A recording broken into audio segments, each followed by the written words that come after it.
October மாதம் துலா ராசிக்காரங்களுக்கு எப்படி இருக்கும்? துலா ராசியில் சித்திரை நட்சத்திரம் 3, 4 பாதம், சுவாதி நட்சத்திரம் 4 பாதம், விசாக நட்சத்திரம் 1, 2, 3 பாதம் இருக்கு. அப்போ சித்திர நட்சத்திரம் செவ்வாயுடையது, சுவாதி நட்சத்திரம் யோகக்காரகனாகிய ராகு பகவானோடது, விசாக நட்சத்திரம் குரு பகவானோடது. அப்போ செவ்வாய், குரு, ராகு 3 பேர்களும் சம்பந்தப்பட்ட துளாராசி. துலா கோளை போல இருக்கக்கூடியவங்க அப்படின்னு சொல்லக்கூடியது உண்டு. ஆனால் கொஞ்சம் அமைதியாக தான் இருப்பாங்க. உள்ளுக்குள்ளே அவங்க மனதுக்குள்ள ஒரு எரிமலையே உருவாகிட்டு இருக்கிற மாதிரி இருக்கும்.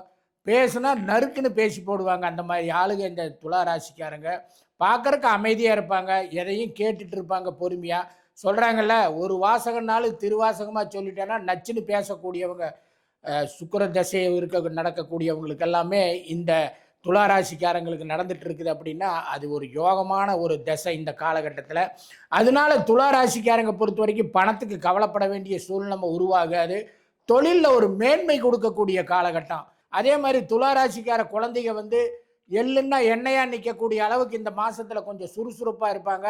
உங்கள் வயதான தாயார், தந்தையார், தாத்தா, பாட்டி இவங்களை எல்லாமே போய் பார்க்கக்கூடிய சூழ்நிலைமை, அவங்கள கொஞ்சம் பராமரிக்கக்கூடிய சூழ்நிலைமை, அவங்க மேலே ஒரு கரிசனம் எடுத்து போய் பார்க்கக்கூடிய ஒரு சூழ்நிலைமை எல்லாமே இந்த அக்டோபர் மாதம் நல்லதாக நடக்கும்.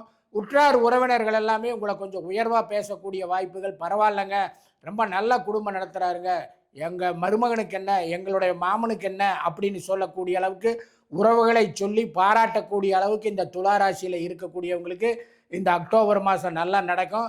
பண்டிகை காலத்தில் உங்கள் வீட்டுக்கு உறவினர்கள் எல்லாம் வருவாங்க, உபசரிங்க. நல்லா தேவையான அளவு காசு நிதானமாக வந்துட்டு தான் இருக்கும்.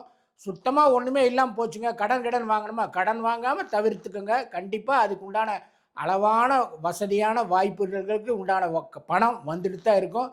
அதை நல்லா நீங்கள் கரெக்டாக என்ஜாய் பண்ணுங்கள். சேர்த்து வைக்கணும், எடுத்து வைக்கணும்னு நினைக்க வேண்டாம்.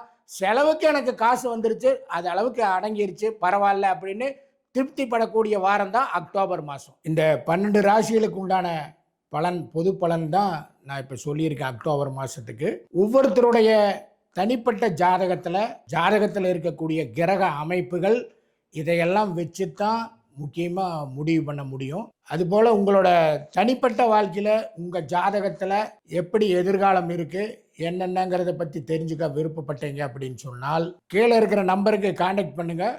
எங்களோட குழு உங்களை தொடர்பு கொள்வாங்க. ஒரு சின்ன கட்டணம் தான், அதை செலுத்திட்டு உங்கள் மனசில் இருக்கிற கேள்விக்கெல்லாம் விடைய தெரிஞ்சுக்கோங்க.